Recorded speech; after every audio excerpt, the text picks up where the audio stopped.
आर्थिक चिट्ठा बड़ा सिंपल रहेगा।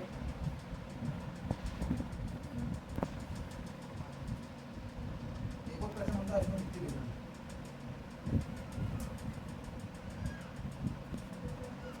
बड़ा सिंपल। वर्ष के अंत में आता है वित्तीय वर्ष में। यहाँ पर एक चीज और स्टार लगा करके लिखवाने की कोशिश की जाएगी कि यहाँ पर कहा जाता है वित्तीय वर्ष होता है। वित्तीय वर्ष का मतलब होता है 1 अप्रैल से लेकर के 31 मार्च। ये डेट याद रखना उसी अपनी 1 अप्रैल से लेकर के 31 मार्च तक का जो समय कहलाता है या वित्तीय वर्ष कहलाता है। अब निश्चित समय अवधि जब बोलेंगे तो निश्चित समय अवधि का मतलब रहेगा 1 वर्ष, और 1 वर्ष का मतलब है 1 जनवरी से लेकर 31 दिसंबर नहीं बल्कि 1 अप्रैल से लेकर के 31 मार्च तक का। अब सबसे पहले देख लेते हैं वित्तीय विवरण। निश्चित समय अवधि में कंपनी की लाभ एवं हानि को दर्शाने के लिए जो विवरण तैयार किया जाता है उसे वित्तीय विवरण कहते हैं। निश्चित समय में कंपनी की लाभ एवं हानि को दर्शाने के लिए जो विवरण तैयार किया जाता है उसे वित्तीय विवरण कहते हैं। और निश्चित समय अवधि में कंपनी की समस्त प्रकार की संपत्ति और दायित्वों को दर्शाने के लिए निश्चित समय में कंपनी की समस्त प्रकार की संपत्ति एवं दायित्वों को दर्शाने के लिए जो विवरण तैयार किया जाता है उसे क्या कहते हैं? इसी को आर्थिक चिट्ठा भी कहा जाता है, इसी को आर्थिक स्थिति विवरण भी कहा जाता है। सारी चीजें इसी को कही जाती है। स्थिति विवरण बोल दीजिए, बैलेंस शीट बोल दीजिए, आर्थिक चिट्ठा बोल दीजिए, यही कहलाएगा। कंपनी वर्ष के अंत में एक निश्चित समय अवधि में कंपनी की समस्त प्रकार की संपत्ति एवं दायित्वों को दर्शाने के लिए जो विवरण तैयार किया जाता है इसे आर्थिक चिट्ठा कहा जाता है। वर्ष के अंत में आप वर्ष के अंत बोल सकते हैं, निश्चित समय अवधि बोल सकते हैं। निश्चित समय अवधि में कंपनी की समस्त प्रकार की संपत्ति एवं दायित्वों को दर्शाने के लिए जो विवरण तैयार किया जाता है उसे आर्थिक चिट्ठा या स्थिति विवरण कहते हैं। इसी को स्थिति विवरण कहते हैं, इसी को स्थिति विवरण भी कहा जाता है। अगला वाला आता है कि वित्तीय विवरण किसे कहते हैं? वित्तीय विवरण किसे कहते हैं? निश्चित समय अवधि में कंपनी की समस्त प्रकार के लाभ एवं हानि को दर्शाने के लिए जो विवरण तैयार किया जाता है, एक ऐसा विवरण जिसमें निश्चित समय अवधि में कंपनी के समस्त प्रकार के लाभ एवं हानि को दर्शाने के लिए विवरण तैयार किया जाता है, जिसको वित्तीय विवरण कहते हैं। और वित्तीय वर्ष कितना होता है? 1 वर्ष से लेकर के 31 मार्च तक का होता है। अगला वाला जो आता है प्रश्न आप लोगों का वो आता है दायित्व किसे कहते हैं? दायित्व किसे कहते हैं? या दायित्व किसे कहते हैं? तो ठीक है, दायित्व कहते हैं सबसे पहले अपन ये देख लेते हैं। दायित्व का मतलब होता है यदि हमने किसी व्यक्ति से कोई वस्तु या सेवाएं प्राप्त की गई, वस्तु एवं सेवाएं प्राप्त कर ली गई परंतु उसका भुगतान देना बाकी होता है तो उसे दायित्व कहा जाता है। दायित्व का अर्थ क्या है? जब हमने वस्तु और सेवा या तो वस्तु प्राप्त करेंगे या सेवा प्राप्त करेंगे, जब कंपनी द्वारा वस्तु एवं सेवाएं प्राप्त कर ली जाती परंतु वस्तु एवं सेवाएं प्राप्त कर ली गई है परंतु भुगतान करना बाकी होता है, तो जो भुगतान करना बाकी होता है उसे दायित्व कहते हैं। मेरे कहने का मतलब ये है कि मान लीजिए आज दिन है शुक्रवार के दिन इन्होंने मुझसे पढ़ लिया, सुबह भी पढ़ लिया, दोपहर भी पढ़ लिया, शाम को भी पढ़ लिया, लेकिन मैंने इनसे पैसे मांगे ही नहीं। तो अब इनका क्या बनता है? दायित्व बनता है कि इन्होंने मुझसे सेवाएं प्राप्त कर ली है परंतु भुगतान करना बाकी है। इनके जो 10 का नोट रहेगा, इनकी जेब में जो 10 का नोट रखा हुआ है वो इनके ऊपर दायित्व है ना, वो मेरे लिए संपत्ति है। मैं कभी भी जाकर के बोलूंगा लाओ पैसे, तो मुझे पैसे देंगे, तो वो मेरे लिए संपत्ति कहलाएगी और इनके लिए दायित्व कहलाएगा। जब भुगतान करना बाकी है तो वो दायित्व कहला रहा है। और जब संपत्ति किसे बोलेंगे?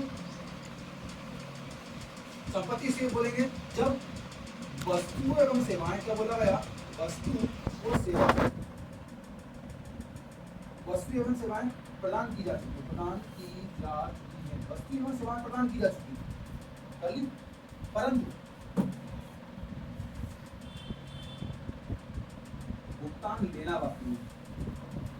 जहां पर भुगतान देना बाकी है और जहां पर भुगतान लेना बाकी है तो यहाँ पर संपत्ति रहेगी। अब आगे की बात करें, दायित्व यहाँ पर 2 प्रकार के होंगे। एक कहलाता है चालू दायित्व,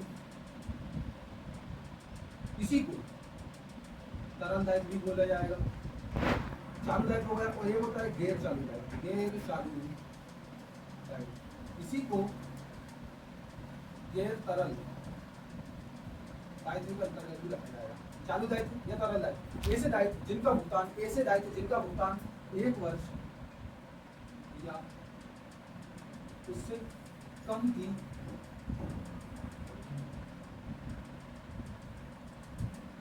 ऐसे दायित्व जिनका भुगतान 1 वर्ष या उससे कम की अवधि में करना होता है। ऐसे दायित्व जिनका भुगतान 1 वर्ष या उससे कम की अवधि में करना होता है वे चालू दायित्व कहलाते हैं। और ऐसे दायित्व जिनका भुगतान 1 वर्ष या उससे अधिक अवधि में करना होता है वे गैर चालू ब्याज कहलाते हैं। 1 वर्ष से कम की अवधि में कर रहा है तो चालू ब्याज, और 1 वर्ष से अधिक की अवधि में कर रहा है तो गैर चालू ब्याज। कोई दिक्कत वाली बात हो तो बताइएगा ना खाली। यहाँ पर संपत्ति के बारे में एक परिभाषा और पूछी जाती है, संपत्ति के बारे में एक परिभाषा और पूछी जाती है। यहाँ पर आप समझिएगा कि संपत्ति और पूंजी में दोनों में क्या अंतर है। बड़ा सिंपल है। किसी भी व्यवसाय की स्थापना करने के लिए, किसी भी व्यवसाय की स्थापना करने के लिए, व्यवसाय की स्थापना करने के लिए लगाया गया धन, किसी भी व्यवसाय की स्थापना करने के लिए लगाया गया धन पूंजी कहलाती है। व्यवसाय की स्थापना करने के लिए लगाया गया समस्त प्रकार का धन, व्यवसाय की स्थापना करने के लिए लगाया गया समस्त प्रकार का धन पूंजी कहलाती है। दूसरा, वह समस्त प्रकार का धन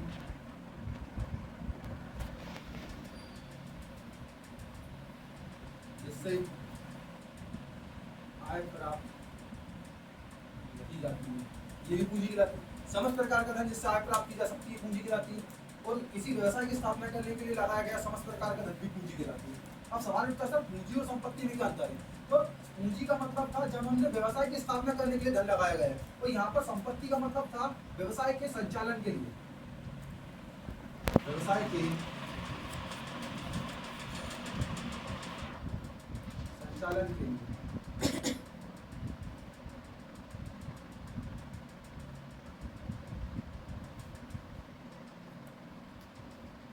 व्यवसाय के लिए संचालन के लिए लगाया गया समस्त प्रकार के धन संपत्ति कहलाती है। कोई दिक्कत वाली बात वो तो बताइएगा। यहाँ पर संपत्ति एक दो प्रकार की बताई जाती है, पूंजी नहीं संपत्ति बताई जाती है। संपत्ति दो प्रकार की बताई जाती है, एक होती है चालू संपत्ति और एक होती है गैर चालू संपत्ति। इस चालू संपत्ति और गैर चालू संपत्ति को तरल संपत्ति और गैर तरल संपत्ति, अच्छा इसको अधितरल संपत्ति बोली जाती, अधितरल संपत्ति बोली जाती। तो यहाँ पर चालू संपत्ति और गैर चालू संपत्ति की बात कही जाएगी तो ऐसी संपत्ति जिन्हें 1 वर्ष या उससे कम की अवधि में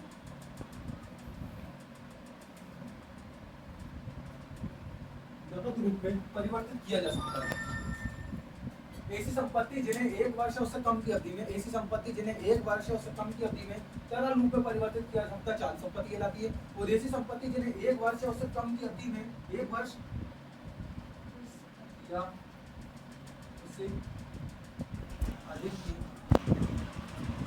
अवधि में नकद रूप में परिवर्तित किया जा सकता है तो गैर चालू संपत्ति, गैर तरल संपत्ति कहलाती है। दूसरे शब्दों में बोला जाए तो यदि 1 वर्ष से कम में हम नकद रूप में परिवर्तित कर रहे हैं, 1 वर्ष या उससे कम अवधि में हम नकद रूप में परिवर्तित कर रहे हैं तो वह चालू संपत्ति कहलाएगी। और 1 वर्ष या उससे अधिक समय की अवधि के लिए यदि हम नकद रूप में परिवर्तित कर रहे हैं तो वह गैर चालू संपत्ति कहलाएगी या गैर तरल संपत्ति कहलाएगी। दोनों में किसी को दिक्कत हो तो बताइएगा ना, आगे बढ़ाऊंगे आगे। अगला वाला आप लोगों को जो प्रश्न बनता है वो बनता है दीर्घकालीन ऋण किसे कहते हैं। यहाँ पर हम तीनों प्रकार के ऋण पढ़ेंगे। एक होता है अल्पकालीन ऋण, अल्पकालीन ऋण, दूसरा होता है मध्यकालीन ऋण, मध्यकालीन ऋण, और तीसरा होता है दीर्घकालीन ऋण।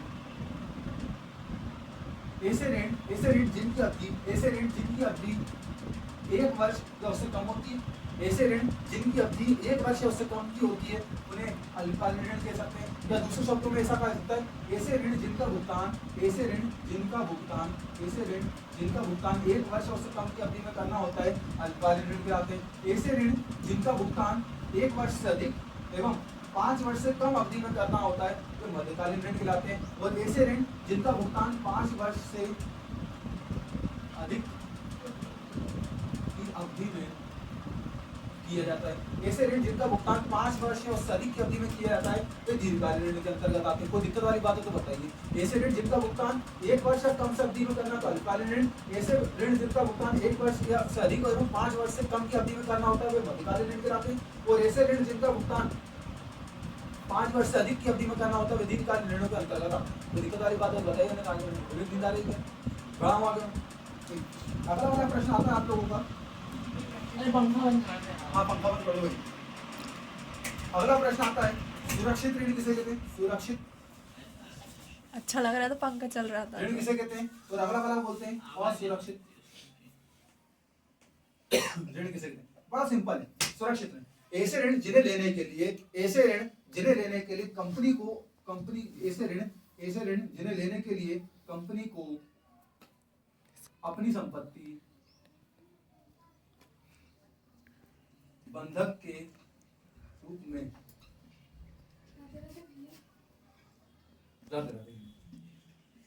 ऐसे ऋण जिन्हें कंपनी को लेने के लिए अपनी संपत्ति को बंधक के रूप में रखना होता है, सुरक्षित ऋण कहलाते हैं। इस पीछे साइड ऐसे ऋण जिन्हें लेने के लिए कंपनी को अपनी संपत्ति को बंधक के रूप में रखना होता है, वे सुरक्षित ऋण कहलाते हैं। दूसरे शब्दों में बोला जाए तो बंधक का मतलब होता है गिरवी रखना। कंपनी और पीछे होना, बे हटाओ पीछे से।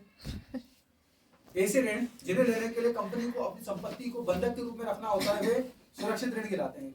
बंधक का मतलब होता है गिरवी रखना, अर्थात जब कभी अपन कोई ऋण ले रहे हैं, अर्थात लोन ले रहे हैं या दे रहे हैं, तो यदि हमने गिरवी रखा है कुछ, तो वो सुरक्षित ऋण के अंतर्गत आएगा और उस गिरवी रखने को बंधक बोला जाता है। अर्थात जब कोई कंपनी को ऋण लेने के लिए अपनी कंपनी को अपनी संपत्ति को बंधक के रूप में रखना होता है, तो वे सुरक्षित ऋण कहलाते हैं। और अगला वाला रहेगा असुरक्षित ऋण, मतलब ऐसे ऋण जिन्हें लेने के लिए कंपनी को अपनी संपत्ति को बंधक के रूप में नहीं रखनी होती है, वे असुरक्षित ऋण के अंतर्गत आते हैं। मतलब बंधक के रूप में रखना है यदि संपत्ति, तो सुरक्षित ऋण है, और यदि बंधक के रूप में नहीं रखना है तो वह असुरक्षित ऋण के अंतर्गत आएंगे। दोनों में इसको दिक्कत हो तो बताइए, अन्यथा आगे बढ़ाएं आगे। अगला प्रश्न देख लेते हैं। अगला प्रश्न आता है, स्थायी संपत्ति किसे कहते हैं? और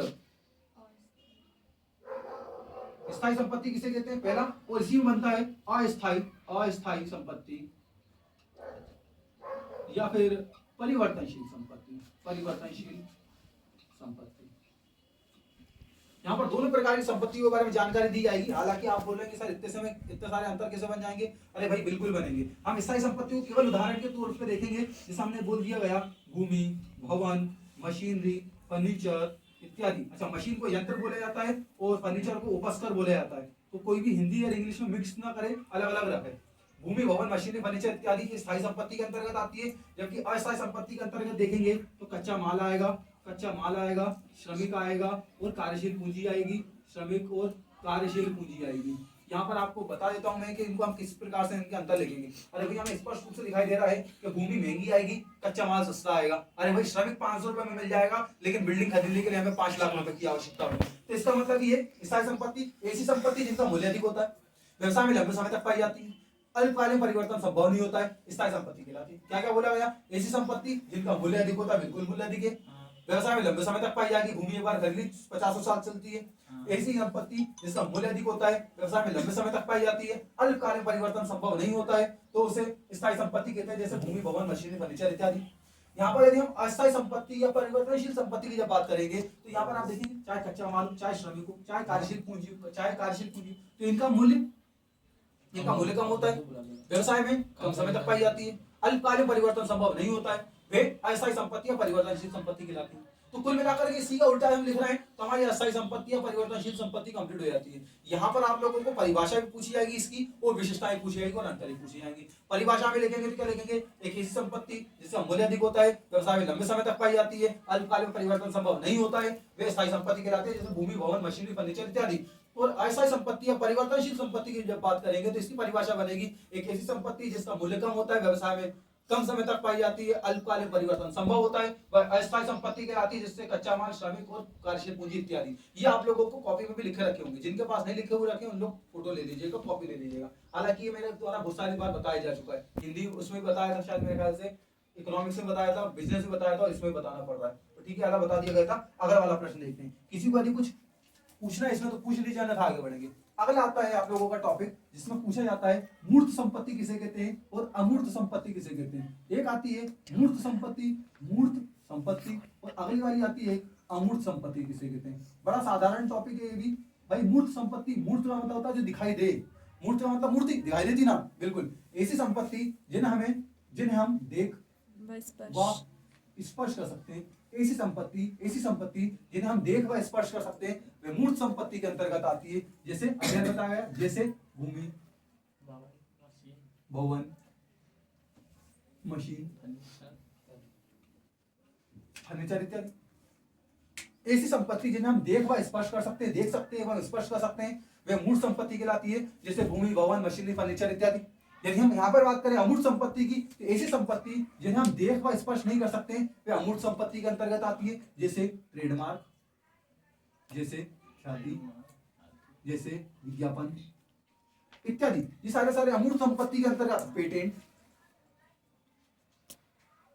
ये सारी सारी अमूर्त संपत्ति के अंतर्गत आती है। ऐसी संपत्ति जिन्हें हम देख व स्पर्श कर सकते हैं अमूर्त संपत्ति के अंतर्गत आएगी, जैसे भूमि, भवन, मशीनरी, फर्नीचर इत्यादि। और ऐसी संपत्ति जिन्हें हम देख व स्पर्श नहीं कर सकते वो अमूर्त संपत्ति के अंतर्गत आती है, जैसे ट्रेडमार्क, ख्याति, विज्ञापन, पेटेंट इत्यादि। अगला बढ़े, पूछना किसी को कुछ इसमें से बढ़ाएं, ठीक है। इस सभी में परिभाषा ज्यादा आप लोगों से पूछी जाती है। अगला वाला टॉपिक आपका आता है, अगला वाला प्रश्न बनता है अनुपात विश्लेषण किसे कहते हैं? अनुपात विश्लेषण किसे कहते हैं? अरे भाई दो मदें हो गई, मद का मतलब होता है व्यवहार, दो प्रकार के व्यवहार हो गए, दो प्रकार की मदें हो गई। जब दो मदों को, दो या तो दो ले लो या दो से अधिक ले लो, तो जब दो या दो से अधिक, तीन हो गई। जब दो या दो से अधिक मदों को, मदों में संबंध स्थापित करके, संबंध स्थापित कर लिया, संबंध स्थापित करके उनका विश्लेषण किया जाता है। जब दो या दो से अधिक मदों में, जब दो या दो से अधिक मदों में संबंध स्थापित करके, जब दो या दो से अधिक मदों में संबंध स्थापित करके उनका विश्लेषण किया जाता है, जब दो या दो से अधिक मदों में संबंध स्थापित करके उनका विश्लेषण किया जाता है, तो उसे अनुपात विश्लेषण कहते हैं। बड़ा सिंपल है। अनुपात कैसे लगाते हैं? ऐसे लगाते हैं ना, ये अनुपात बी, तो जब दो, या फिर अनुपात सी लगा दो, तो जब दो या दो से अधिक मदें, जब दो या दो से अधिक मदों में संबंध स्थापित करके उनका विश्लेषण किया जाता है, तो उसे अनुपात विश्लेषण कहा जाता है। कोई दिक्कत वाली बात नहीं है। जब दो या दो से अधिक मदों में संबंध स्थापित करके उनका विश्लेषण किया जाता है, तो उसे अनुपात विश्लेषण किया कहा जाता है। अच्छा, एक ही टॉपिक और बनता है, लेखांकन अनुपात किसे कहते हैं? लेखांकन अनुपात किसे कहते हैं? आर्थिक विश्लेषण क्या है? हाँ बता देता हूँ, आर्थिक विश्लेषण बता देता हूँ। पहले अपन लेखांकन अनुपात देखेंगे। अभी अपन ने देखा अनुपात विश्लेषण में कि जब दो या दो से अधिक मदों में संबंध स्थापित करके उनका विश्लेषण किया जाता है, तो अनुपात विश्लेषण कहलाता है। अच्छा, यही यदि हम मदें ले रहे हैं, हम जो मदें ली हुई हैं, यदि यही वाली मदें हमने वित्तीय विवरण से ले ली, कहां से ले ली? वित्तीय विवरण से। अरे कहीं से नहीं ली, वित्तीय विवरण से। मतलब जब वित्तीय विवरण की दो या दो से अधिक मदों में संबंध स्थापित करके उनका विश्लेषण किया जाता है, तो उसे लेखांकन अनुपात कहते हैं। मतलब बिल्कुल परिभाषा वैसी की वैसी बनी हुई है जैसे ऊपर वाली थी। दो या दो से अधिक मदों में संबंध स्थापित करके उनका विश्लेषण किया जाता है, तो अनुपात विश्लेषण है। और जब ये वाले मदें वित्तीय विवरण से ली जाएंगी, तो वह लेखांकन अनुपात कहलाने लगेगा। तो लेखांकन अनुपात की परिभाषा बनाई जाएगी। जब लेखांकन अनुपात की परिभाषा बताई जाएगी, वित्तीय विवरण में, वित्तीय विवरण की दो या दो से अधिक मदों में संबंध स्थापित करके उनका विश्लेषण किया जाता है, तो वह अनुपात विश्लेषण कहलाता है। कुल मिलाकर के वित्तीय विवरण से दो या दो से अधिक मदें ली और उनका विश्लेषण करने लगो, लेखांकन अनुपात कहलाने लगेगा। एक प्रश्न और पूछा गया था, आर्थिक विश्लेषण किसे कहते हैं? आर्थिक विश्लेषण किसे कहते हैं? किसी भी कंपनी के धन से संबंधित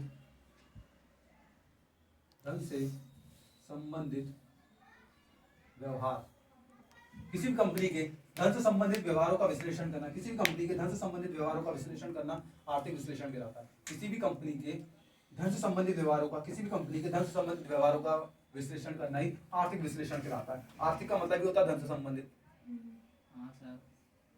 अगला वाला, इससे पहले वाला एक पूछा जाता है कि लेखांकन अनुपात किसे कहते हैं? बड़ा सिंपल रहेगा। लेखांकन अनुपात वित्तीय विवरण से ली गई मदें में संबंध स्थापित करके उनका विश्लेषण किया जाता है। वित्तीय विवरण से ली गई मदों में संबंध स्थापित करके उनका विश्लेषण किया जाता है, लेखांकन अनुपात कहलाता है। और यहाँ पर अनुपात विश्लेषण की परिभाषा बोली जाएगी, तो दो या दो से अधिक मदों में संबंध स्थापित करके उनका विश्लेषण किया जाता है, तो अनुपात विश्लेषण कहलाता है। तीनों परिभाषाओं में कोई दिक्कत हो तो मुझे बताइए, अन्यथा फिर अपन आगे बढ़ेंगे। बढ़े आगे? Yes sir. ठीक है। अगला वाला आप लोगों को जो प्रश्न बनता है, सकल लाभ किसे कहते हैं? सकल लाभ किसे कहते हैं? साधारण रूप से व्यवसाय की जो प्रमुख क्रिया है, व्यवसाय की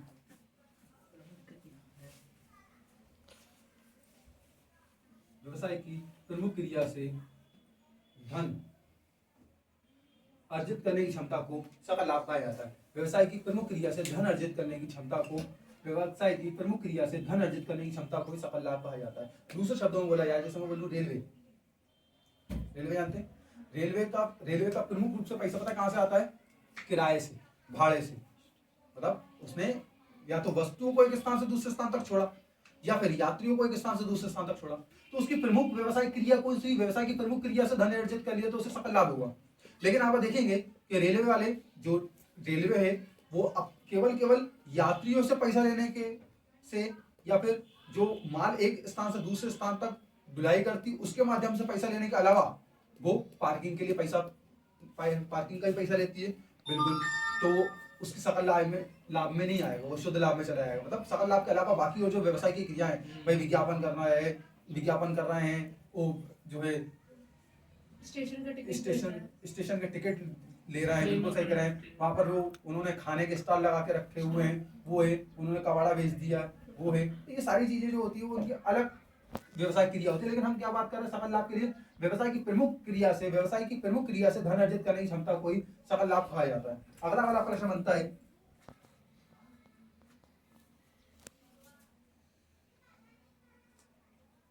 स्टॉक किसे कहते हैं? इसको तो भाई याद ही करना पड़ेगा। स्टॉक का मतलब होता है स्कंद, स्टॉक को स्कंद भी बोला जाता है, तो हो सकता है आपको स्कंद पूछ लिया जाए, स्टॉक के स्कंद किसे कहते हैं? बड़ा सिंपल रहेगा, जब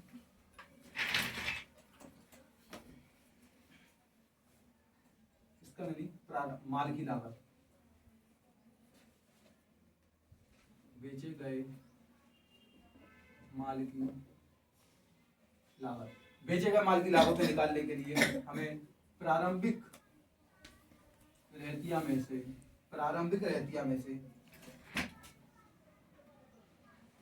क्रय को जोड़ लो, प्रारंभिक रहतिया में क्रय को जोड़ लिया जाता है, और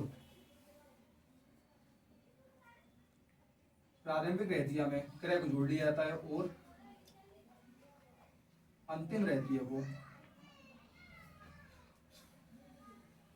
घटा दिया जाता है, हम बेचे गए माल की लागत प्राप्त हो जाती है। ये सूत्र भी पूछा जाता है, केवल सूत्र याद करके जाइएगा। कैसा सूत्र पूछा जाता है, केवल सूत्र याद करके जाइएगा।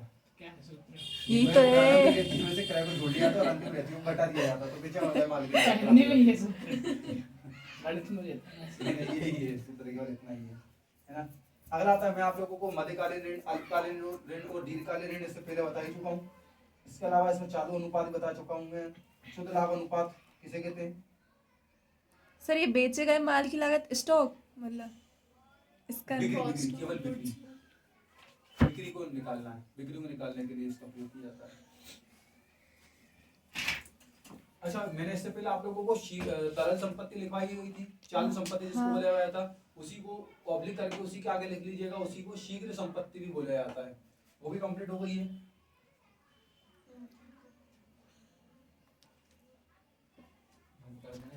का ऋण समता अनुपात बड़ा सिंपल है। ऋण समता अनुपात, कंपनी की पूंजी, वह अनुपात जो कंपनी की पूंजी और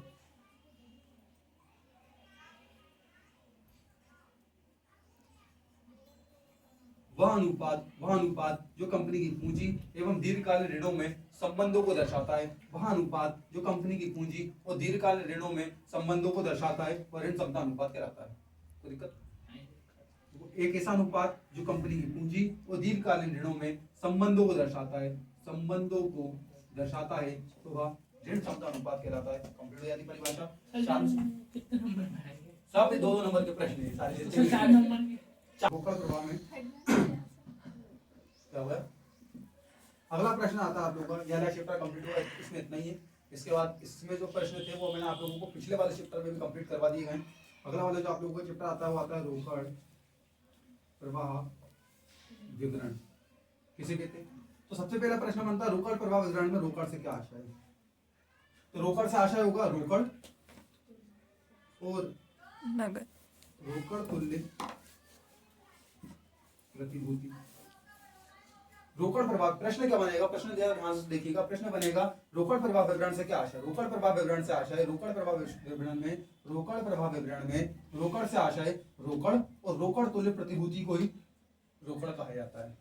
रोकड़ तुल्य प्रतिभूति को ही रोकड़ कहा जाता है। यहाँ पर आप यदि रोकड़ को नगद बोलेंगे तो मेरे ख्याल से ज्यादा बढ़िया रहेगा। तो आप यहाँ पर नगद और रोकड़ तुल्य प्रतिभूति को ही रोकड़ कहा जाता है। दूसरा आता है रोकड़ प्रवाह किसे कहते हैं। पहला प्रश्न क्या बन गया? रोकड़ किसे कहते हैं। दूसरा प्रश्न इसमें बनेगा कि रोकड़ प्रवाह किसे कहते हैं। तो निश्चित समय में निश्चित समय में व्यवसाय में, निश्चित समय में व्यवसाय में रोकड़ का आना, रोकड़ का आना और जाने को ही रोकड़ प्रवाह कहते हैं। अगला प्रश्न बनता है इसी में कि रोकड़ प्रवाह विवरण किसे कहते हैं, रोकड़ प्रवाह विवरण किसे कहते हैं। तो एक ऐसा विवरण जिसमें निश्चित समय में व्यवसाय में रोकड़ के आने एवं रोकड़ के जाने को दर्शाया जाता है तो वह रोकड़ प्रवाह विवरण कहलाता है। तो यहाँ पर एक ही शब्द से या फिर एक चैप्टर का जो नाम है उससे 3 परिभाषाएं बनती है। सबसे पहली बनी है रोकड़ किसे कहते हैं, तो रोकड़ से आशय नगद एवं रोकड़ तुल्य प्रतिभूतियों से होता है। दूसरा होता है रोकड़ प्रवाह किसे कहते हैं, तो निश्चित समय में व्यवसाय में रोकड़ के आने एवं रोकड़ के जाने को रोकड़ प्रवाह कहते हैं। और तीसरा रहेगा रोकड़ प्रवाह विवरण किसे कहते हैं, एक ऐसा विवरण जिसमें निश्चित समय में रोकड़ के आने एवं रोकड़ के जाने को दर्शाया जाता है वह रोकड़ प्रवाह विवरण कहलाता है। तीनों में यदि किसी को दिक्कत हो तो बताइएगा, लिखा के बैठेंगे। कंप्लीट करें। अगला प्रश्न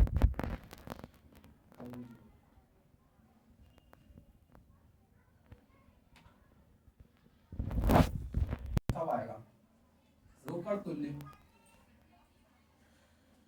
रोकड़ मध्ये,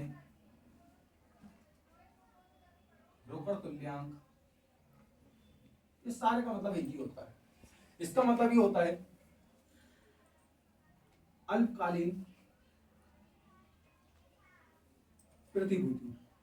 रोकड़ तुल्य, रोकड़ मध्ये या रोकड़ तुल्यांक से आशय उन अल्पकालीन प्रतिभूतियों से होता है जिन्हें अल्पकाल में ऐसी प्रतिभूतियां या कुल मिलाकर के ऐसे बोला जाएगा ऐसी प्रतिभूति जिन्हें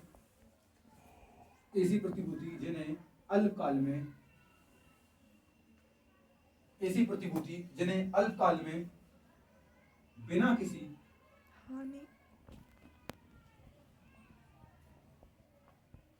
निराश का मतलब होता है कमी के, ऐसी प्रतिभूतियां जिन्हें अल्पकाल में बिना किसी ह्रास के या बिना किसी कमी के नगद रूप में परिवर्तित किया जा सकता है तो उसे रोकड़ तुल्य, रोकड़ मध्ये या रोकड़ तुल्यांक कहा जाता है। रोकड़ तुल्य का मतलब होता है रोकड़ के जैसे उपयोग में लाना। मेरे कहने का मतलब ये है कि यदि आपके पास चेक है तो एक तरीके से रोकड़ तुल्य है।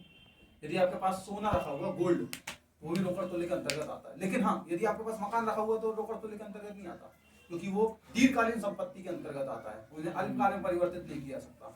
ऐसी संपत्ति या ऐसे प्रतिभूति जिन्हें हम अल्पकाल में बिना किसी मूल्य ह्रास के रोकड़ में परिवर्तित कर सकते हैं तो उसे रोकड़ तुल्य, रोकड़ मध्ये या रोकड़ तुल्यांक कहा जाता है। अगला प्रश्न आता है रोकड़ प्रवाह किसे कहते हैं। तो भाई रोकड़ प्रवाह को वही मैंने बताया भी हाल आप लोगों को कि रोकड़ प्रवाह हो या बहाव, रोकड़ प्रवाह रोकड़ बहाव को दोनों को एक ही के माध्यम से जाना जाता है। निश्चित समय में व्यवसाय में रोकड़ के आने एवं रोकड़ के जाने को ही रोकड़ प्रवाह या रोकड़ बहाव कहा जाता है। चलो भाई आगे अगला वाला देख लेते हैं।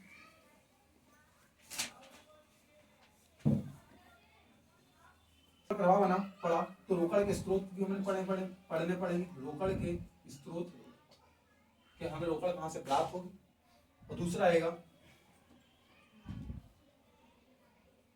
रोकड़ के उपयोग। रोकड़ के स्रोत मतलब नगद रूप से हमें जब नगद रूप हम मतलब कुल मिलाकर के नगद मुद्रा हमें कैसे प्राप्त होगी, व्यवसाय में नगद मुद्रा हमें कैसे प्राप्त होगी, वो सारी चीजें बताई जाती हैं। तो ऐसे वस्तु के विक्रय से, वस्तु बेचे हुए तो बिल्कुल पैसे प्राप्त होंगे। सेवाएं के विक्रय से कमीशन यदि प्राप्त होगा तो प्राप्त हो जाएगा, है ना। यदि आपने कौन सी संपत्ति बेची हुई है,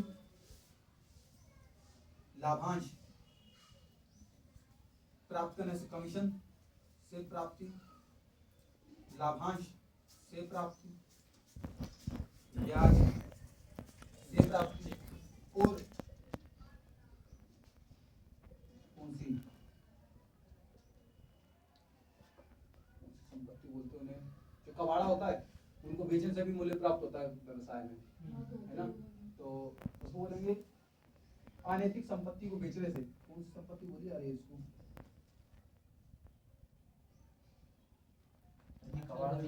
स्थायी संपत्ति की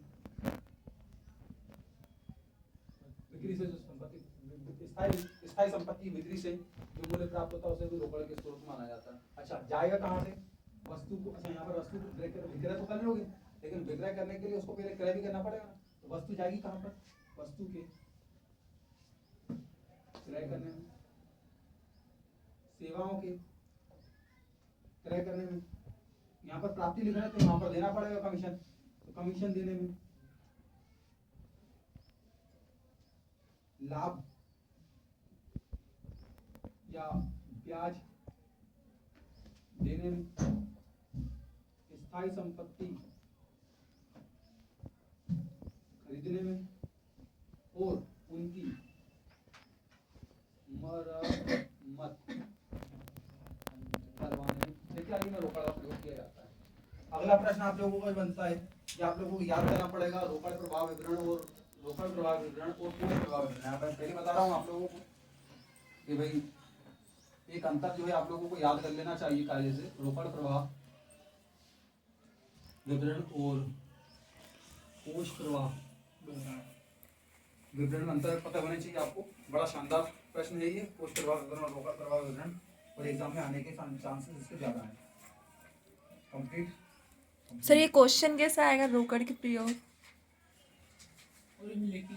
सर किसी व्यवसाय में रोकड़ के स्रोत कौन कौन से हैं? ये वाला किसी व्यवसाय में रोकड़ के कौन कौन से प्रयोग होते हैं?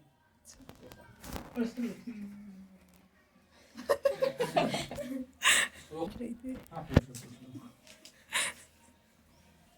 देखिए अगला वाला जो आप लोगों को प्रश्न होते हैं, यहाँ पर जितने मैंने प्रश्न लिखवाए आप लोगों को, इन सारे प्रश्नों के आप लोगों से 3 से 4 प्रश्न और पूछे जाएंगे। देखिए जरा कौन कौन से। यहाँ पर आप लोगों से उद्देश्य, तत्व, महत्व इत्यादि पूछे जाएंगे।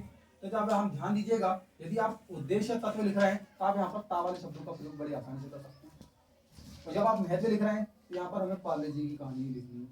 कंप्लीट बात। आप लोगों के जितने भी गुण, महत्व, दोष, लाभ, हानि होंगे उद्देश्य तत्व में आ जाएंगे ता वाले शब्दों में। और महत्व यदि आप लिख रहे हैं तो पाले जी की कहानी लिख सकते हैं। पाले जी कहानी रहेगी जिसमें उत्पादक से संबंधित महत्व, उपभोक्ता से संबंधित महत्व, कर्मचारियों से संबंधित महत्व, जो आईदारियों से संबंधित महत्व, सरकार से संबंधित महत्व इत्यादि रहेंगे वो पाले जी कहानी के अंतर्गत आ जाएंगे। जब हम उद्देश्य तत्व और उद्देश्य तत्व गुण या फिर जब हम लाभ लिखेंगे तो इसमें आप ता वाले शब्द लिख सकते हैं, जैसे सरलता, निश्चितता, लोचता, मितव्ययता, सर्वव्यापकता, सार्वभौमिकता, विकासात्मकता, तत्परता, निरंतरता, परस्परता, विश्वसनीयता, सर्वव्यापकता इत्यादि रूप से आप उद्देश्य के रूप में लिख सकते हैं। ता वाले शब्द मेरे द्वारा आप लोगों को 35-40 बताए गए हैं, जिसमें से 2, 3, 4 लिखने पड़ेंगे, ज्यादा नहीं लिखने पड़ेंगे। और यहाँ पर आप आकर के आप लोगों की अकाउंट लगभग कंप्लीट हो जाती है। इसके अलावा केवल सवाल रह जाते हैं, लेकिन सवाल का वेटेज बहुत कम रहेगा, थ्योरी का वेटेज ज्यादा रहेगा। तो जिन लोगों ने यदि साल भर पढ़ाई नहीं करी हुई वो थ्योरी कंप्लीट करके चले आएंगे, मेरे ख्याल से लगभग उन लोग के 60-70 नंबर आसानी से आ सकते हैं, क्योंकि ऑब्जेक्टिव टाइप प्रश्न भी बंद कर दो उसको।